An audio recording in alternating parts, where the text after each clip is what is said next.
Se conmemora el Día Mundial de la Tuberculosis porque el 24 de marzo de 1882 un médico alemán, Robert Koch, descubrió al micobacterio que producía la tuberculosis y por ese hecho se ganó el premio Nobel.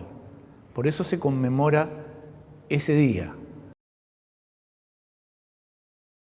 Pese a que la Organización Mundial de la Salud y la Organización Panamericana de la Salud le ponen un esfuerzo enorme en la lucha contra la tuberculosis, resulta que la tuberculosis sigue siendo la 9ª causa de muerte general y la primera causa de muerte por enfermedad infecciosa. La primera causa de muerte por enfermedad infecciosa. ¿Por qué se produce? ¿Por qué ha sido tan difícil disminuir la mortalidad?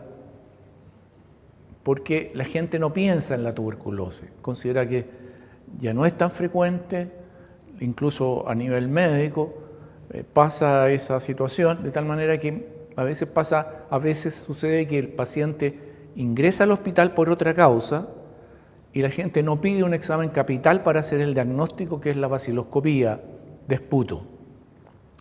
Al no pedir la baciloscopía de esputo, el paciente que vino a operarse de un apéndice está 7 o 10 días hospitalizado, se va a la casa y se perdió justo el momento que podría haber sido hecho el diagnóstico. Porque si yo hago el diagnóstico precozmente e inicio la terapia, que cada vez hay mejores drogas y mejor tratamiento, en el paciente el riesgo de mortalidad disminuye francamente. Y el otro hecho importante es que el tratamiento para la tuberculosis es cada vez mejor. Se ha cortado, antes en la década del 50, en la década del 60, cuando se diagnosticaba tuberculosis se trataba 24 meses. En general eso tenía una tasa de huida del tratamiento alto, porque la gente era muy pocos los que terminaban. Entonces se fueron eligiendo esquemas a nivel mundial y Chile en ese sentido fue muy importante. Hay un médico chileno, el doctor Victorino Farga, que fue presidente de la Unión Internacional contra la Tuberculosis y que fue uno de los pioneros para hacer esquemas acortados de muy buen resultado. Por lo tanto, ahora los pacientes con tuberculosis se tratan, la tuberculosis pulmonar, hay algunas que no, se tratan 6 meses con una fase diaria con 4 drogas y una fase diaria con 2 drogas hasta completar los 6 meses. En Chile, la tuberculosis en el 2021 hubo 13,3% por 100.000 habitantes con el diagnóstico de tuberculosis.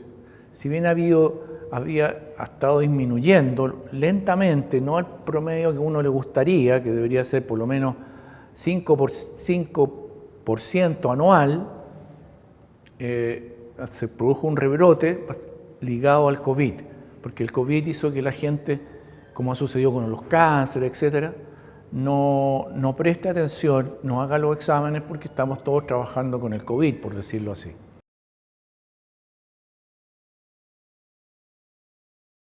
Una medida que sería muy útil es que si yo tengo síntomas respiratorios, me hagan la baciloscopía de mi esputo. Segundo, hay grupos de pacientes que son altamente posible que tengan tuberculosis, que son los pacientes de situación de calle, el paciente VIH, hay 10% de los pacientes tuberculosos tienen VIH y alrededor de un porcentaje similar o más VIH que tienen tuberculosis. Entonces ahora se exige que todo paciente que tiene VIH tiene que hacerse una baciloscopía y viceversa.